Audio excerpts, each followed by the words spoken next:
ഞാൻ പറയുന്നു, ഈ പറയുന്നതിന് മറുപടി പോയിട്ട് എന്ന് പറയാൻ പോലും ജമാഅത്തെ ഇസ്ലാമിക്ക് കഴിയില്ല. അല്ലെങ്കിൽ നിങ്ങൾ പറയാ, നിങ്ങൾ വിശദീകരിക്ക്, പോയിന്റ് ബൈ പോയിന്റ് ആയി വിശദീകരിക്ക്, മറുപടി പറയാൻ ബുദ്ധി ഉണ്ടാവും. പക്ഷെ എന്ന് പറയാൻ പോലും ജമാഅത്തെ ഇസ്ലാമിക്ക് കഴിയില്ല. മൗദൂദിയെ തള്ളിമാറ്റി, അത് മാത്രമേ നിങ്ങൾ ചെയ്തത്. ഇതെന്താണെന്നറിയോ? താവൂത്തിന്റെ മുന്നിൽ ജമാഅത്തെ ഇസ്ലാമി സമർപ്പിച്ചതാണ്. ഏത് താവൂത്ത്? കേരളത്തിലൊരു താവൂത്തുണ്ട്, എറണാകുളത്ത്.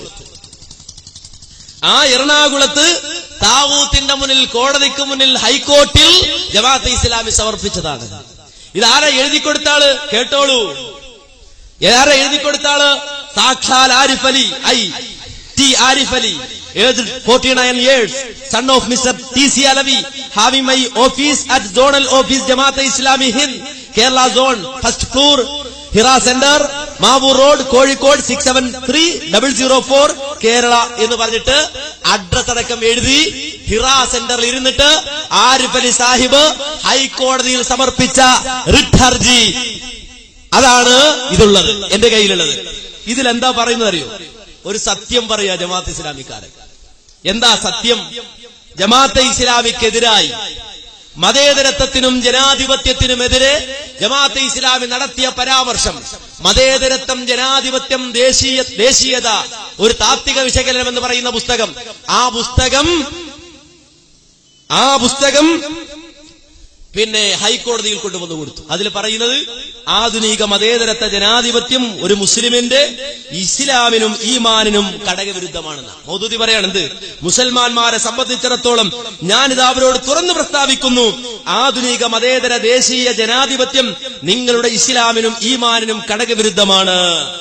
നിങ്ങളുടെ മുമ്പിൽ സർവാത്മന തലകുനിക്കുകയാണെങ്കിൽ, നിങ്ങൾ അതിന്റെ മുന്നിൽ സർവാത്മന തലകുനിക്കുകയാണെങ്കിൽ നിങ്ങളുടെ വിശുദ്ധ ഖുർആനെ പുറകോട്ട് വലിച്ചെറിയലായിരിക്കും. നിങ്ങളതിന്റെ സ്ഥാപനത്തിലും നടത്തിപ്പിലും പങ്കുവഹിക്കുകയാണെങ്കിൽ നിങ്ങളുടെ തിരുദൂതരോട് ചെയ്യുന്ന കടുത്ത വഞ്ചനയായിരിക്കും എന്നൊക്കെ പറഞ്ഞിട്ട് പറയാണ്. ആ വ്യവസ്ഥിതി അധികാരം വാഴുന്നിടത്ത് ഇസ്ലാം വെറും ജലരേഖയായിരിക്കും എന്ന് പറഞ്ഞിട്ട് പിന്നെ പറയും നോക്കൂ, പകരം ദൈവവിശ്വാസത്തിൽ അധിഷ്ഠിതമായ ആ മാനുഷിക പ്രാതിനിധ്യത്തിന്റെ സ്ഥാപനാർത്ഥം സമരം നടത്തുകയും ചെയ്യേണ്ടത് നിങ്ങളുടെ ഒഴിച്ചുകൂടാനാവാത്ത മതകർത്തവ്യം മാത്രമാകുന്നു എന്ന് പറഞ്ഞിങ്ങനെ വിശദീകരിക്കുകയാണെന്ന് പറഞ്ഞാൽ, ആധുനിക ജനാധിപത്യം, ദേശീയ ജനാധിപത്യം, മതേതരത്വം, ഇതെല്ലാം നിങ്ങളുടെ ഇസ്ലാമിനെതിരാണ്, ഈമാനെതിരാണ്. അതും ഇസ്ലാമുമായി യോജിക്കുന്ന ഒറ്റ പോയിന്റ് പോലുമില്ല. ഇനി അതിനോട് സഹകരിക്കുകയാണെങ്കിൽ നിങ്ങൾ കടുത്ത വഞ്ചകന്മാരാണ്, അതിനെതിരെ പ്രവർത്തിക്കലാണ് നിങ്ങളുടെ കർത്തവ്യം എന്നൊക്കെ പറഞ്ഞിട്ട് ഞാൻ പറഞ്ഞ പുസ്തകം IPH പുറത്തിറക്കിയ പുസ്തകമാണ് ജനാധിപത്യം, മതേതരത്വം, ദേശീയത്വം, ഒരു താത്വിക വിശകലനം എന്ന പുസ്തകം. ആ പുസ്തകം ഹൈക്കോടതിയിൽ കൊണ്ടുവന്ന് കൊടുത്തു. ഹൈക്കോടതി അത് നോക്കിയിട്ട് ഇതെന്തായി എഴുതി വെച്ചിരിക്കുന്നത്? ഈ നാട്ടിൽ ഈ ജനാധിപത്യ മതേതരത്വം ഉള്ള, അത് പ്രഖ്യാപിച്ച, നാനാത്വത്തിൽ ഏകത്വം വിളംബരം ചെയ്യുന്ന ഈ നാട്ടിൽ ജീവിച്ചിട്ട് ഇതിനെതിരെ സമരം ചെയ്യണം, ഇതിനോട് സഹകരിക്കൽ കടുത്ത വഞ്ചനയാണെന്ന് എഴുതി വെച്ചിരിക്കുന്നു. ഹൈക്കോടതി പരിശോധിച്ചു, 2 വിശദീകരണം ചോദിച്ചു. ആരോട്? ജമാഅത്തുകാരോട്. അപ്പൊ ജമാഅത്തുകാരൻ കൊടുത്ത മറുപടി കേട്ടോളൂ. ദാറ്റ് എക്സിബിറ്റ് P2 എന്ന് പറഞ്ഞാൽ ആ പുസ്തകം has not been published by the third respondent. Third respondent എന്ന് പറഞ്ഞാൽ ജമാഅത്തെ ഇസ്ലാമി. ആ ജമാഅത്തെ ഇസ്ലാമി പറയാണ് ദാറ്റ് എക്സിബിറ്റ് P2 എന്ന് പറഞ്ഞാൽ ദേശീയത്വം, മതേതരത്വം, ദേശീയത്വം, ജനാധിപത്യം എന്ന് പറയുന്ന ആ പുസ്തകം അത് ജമാഅത്തെ ഇസ്ലാമി പബ്ലിഷ് ചെയ്തതല്ല, പുറത്തിറക്കിയതല്ല. നേരെ മറിച്ച് ബട്ടാൻ ഇൻഡിപെൻഡന്റ് പബ്ലിഷിംഗ് ഹൗസ്, അതൊരു സ്വതന്ത്ര പബ്ലിഷിംഗ് ഹൗസ് പുറത്തിറക്കിയതാണ്. ഏതായി സ്വതന്ത്ര പബ്ലിഷിംഗ് ഹൗസ്? IPH എന്ന് പറഞ്ഞ IPH ജമാഅത്തിന്റെതല്ല, ഞങ്ങൾ ഇറക്കിയതല്ല. IPH ഒരു സ്വതന്ത്ര പ്രസിദ്ധീകരണാലയമാണെന്നല്ല, നേരെ മറിച്ച് that exhibit P2 has not been published by the third respondent. ഞങ്ങൾ ഇറക്കിയിട്ടില്ല, ഞങ്ങൾ പബ്ലിഷ് ചെയ്തതല്ല. നേരെ മറിച്ച് but an independent publishing house, ഒരു സ്വതന്ത്ര പബ്ലിഷിംഗ് ഹൗസ് ഉണ്ട് കോഴിക്കോട്, പേര് IPH എന്നാണ്, ഞങ്ങൾക്ക് അറിഞ്ഞൂടാ, അവരിറക്കിയതാണ്. ഞാൻ ചോദിക്കുന്ന ജമാഅത്തുകാരാ, ഇത് കളവോ സത്യമോ അതോ കള്ളുഷാപ്പിലെ വ്യഭിചാരമോ? കാര്യം താവൂത്ത് എന്താ? താവൂത്ത് ആ കോടതി താവൂത്താണ്. ആ താവൂത്തിന്റെ അടുക്കൽ നിന്ന് കള്ളും കൂടെ പറഞ്ഞാലോ കള്ളുഷാപ്പിലെ വ്യഭിചാരം അല്ലേ? ഇത് സത്യമാണോ? ഈ നാട്ടിൽ ജമാഅത്ത് ഇസ്ലാമിക്കാരുണ്ടോ? ഒന്ന് പറ മറുപടി. ഇത് സത്യമോ കളവോ? ആരിഫ് അലി ഹിറാ സെന്ററിൽ ഇരുന്ന് പേര് വെച്ച് ഒപ്പിട്ട് ഹൈക്കോടതിയുടെ മുന്നിൽ എഴുതി കൊടുത്ത ഈ വാചകം കളവോ അതോ സത്യമോ?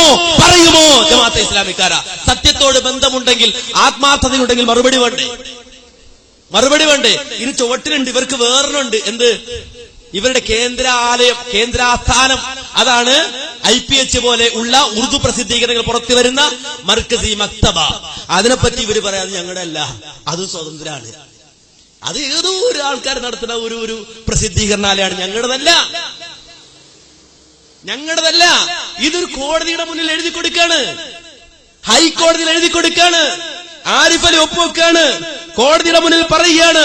അതിന്റെ രേഖയാണ് ഞങ്ങളുടെ കയ്യിലുള്ളത്. മാന്യ സഹോദരങ്ങളെ, നിഷേധിക്കാൻ പറ്റോ?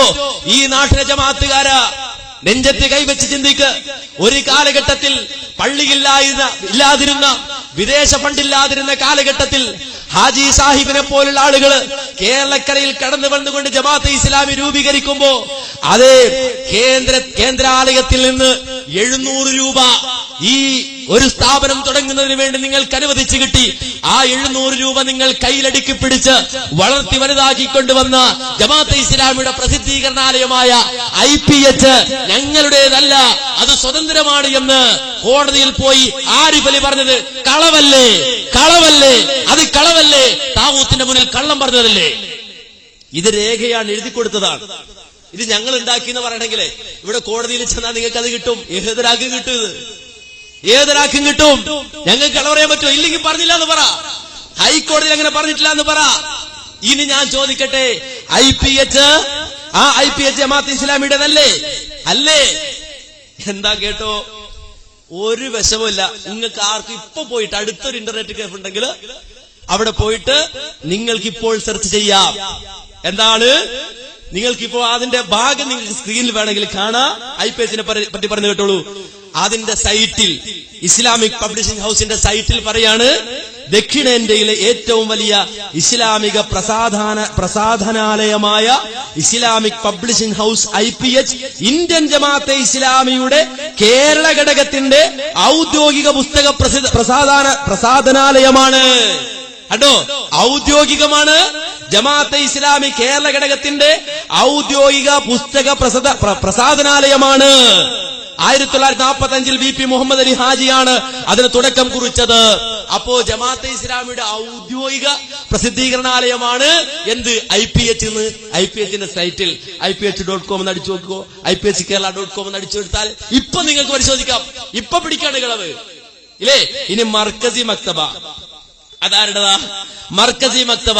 അതിൽ തന്നെ കാണാം. അടുത്തത് നോക്കൂ, the official publication division of Jamaat Islami Hind. വെറുതെ അണ്ടനോട്ട് കൊണ്ടൊന്നല്ല, നേരെ മറിച്ച് ദ ഒഫീഷ്യൽ പബ്ലിക്കേഷൻ, ഔദ്യോഗിക പ്രസിദ്ധീകരണാലയമാണ്. ആരുടെ? ജമാഅത്തെ ഇസ്ലാമി ഹിന്ദിന്റെ, ഇന്ത്യൻ ജമാഅത്തെ ഇസ്ലാമിയുടെ ഔദ്യോഗിക പ്രസിദ്ധീകരണാലയമാണ്. ഇത് സൈറ്റില്. കോടതിയിലോ? കോടതിയിൽ പച്ച നുണ, ഞങ്ങളുടേതല്ല, അത് സ്വതന്ത്രാണ്. ഇനിയിപ്പോ അതുകൊണ്ട് അവസാനിക്കൂല. ഇനിയിപ്പോ നാളെ സൈറ്റിൽ നിന്ന് പോകും. ഇത് സൈറ്റിൽ നിന്ന് പറഞ്ഞു കേട്ടോ. കാര്യം എന്താ?